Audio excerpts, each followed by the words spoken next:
Could you give a bit of an insight in terms of what you do to kind of fuel appropriately for your competition training? When you go on warm weather training trips, you're not hydrated a lot of the time because you drink your normal amount, but you're in much more sunny conditions and it's warmer and you're sweating more and you're training harder and you don't hydrate. So a bit not particularly graphic, but useful to know. Hydration charts on urine colours. And looking at those, they're really useful. And yeah, if you're going to the toilet and you think you've just weed out apple juice, not a good sign. You need to fix that. It should be a little bit cloudier, less cloudier and less yellow than that. So yeah, you're looking for, I guess, clear. Clear is a good thing to be producing, and you should be going to the toilet quite frequently. So it's not like once every 8 hours. That would be bad. Food-wise, I spoke to a nutritionist. I feel I had an okay diet. I have been known to go to some places where I wouldn't recommend other athletes go.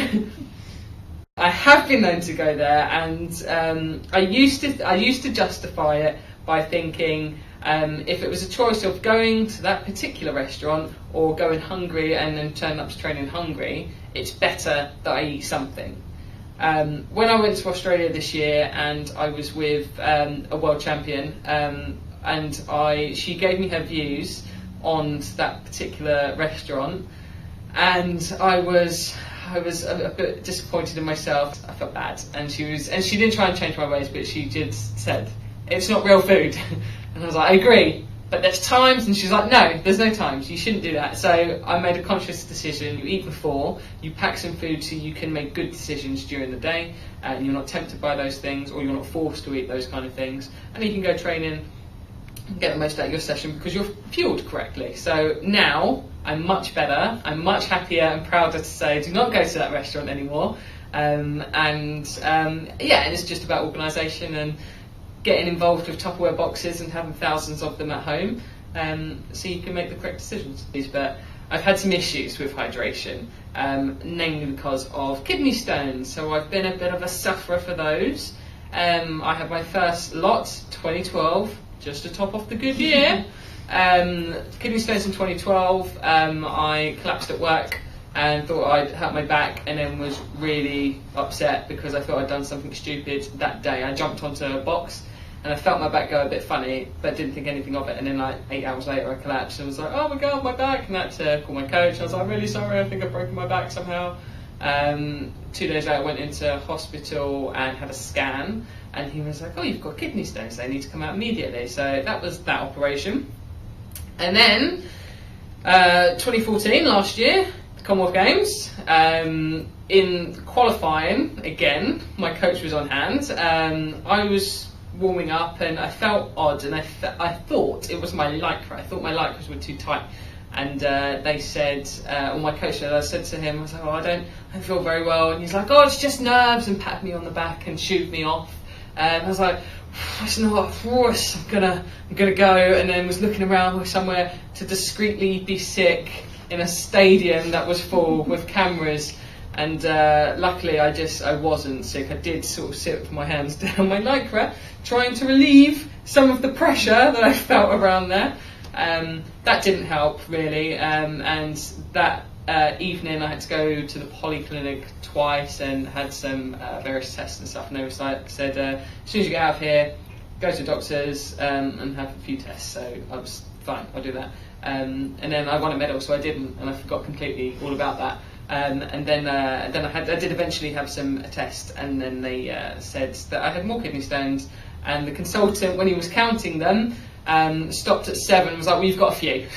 So he'd given up how many I had at that point, but they said they took them out, then realised that there was obviously that was unusual and there was a reason why I was getting them, and they did talk a lot about hydration. And my hydration didn't. I would never say I was like the best. I'm not the most hydrated athlete. I'm not. But I do my best. And they did say coconut water, obviously water. Generally, just drink more. And so that's what sort of pinned my hydration, not interest, my focus. So I realised actually I wasn't particularly well hydrated. One of the biggest things that athletes promote is obviously eating fresh, healthy food, and as we all know, it's not cheap to do that. Are there any tips or tricks that you would give to athletes in terms of trying to eat fresh and healthy, but on a budget? I think it is expensive.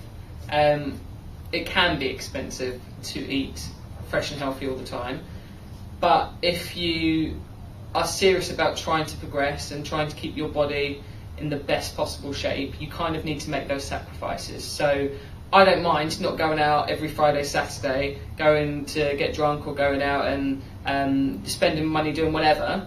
I'm happy to have extra money in my budget and spend it on good steaks, good fruit and veg, good quality eggs. I don't have. I always have free range eggs, for instance. I don't have barn or caged ones because I don't agree with them. I don't think my eggs should be sad eggs. I want happy eggs. I want happy, smiling chicken eggs.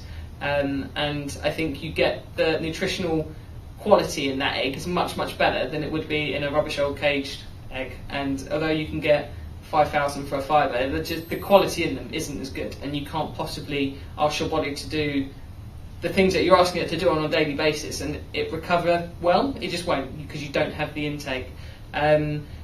For setting up sponsorships and links and support groups, I think with food, so a lot of the time athletes go, oh, I need to get sponsored, or I need to get money. That's very, very difficult to get. So what you can do is look at things like, right, food's expensive, what can I reduce my outgoings on? For instance, I've got Mum and Porridge. They're very good, they've helped me out in the past, so I don't have to worry about my breakfast anymore, so it's perfect. Bounce balls, they've been very good, they're quite good little snacks to have, and they're not too bad in terms of like nutritional content and stuff, and they're quite like little. I would rather have that rather than a chocolate bar, for instance. So from that side of things, they're more nutritionally beneficial. If you can set up with the butchers, they're brilliant. You've got local foods, you know where it's coming from, you know where the meat's coming from, and that's much better, and it's usually going to be free range.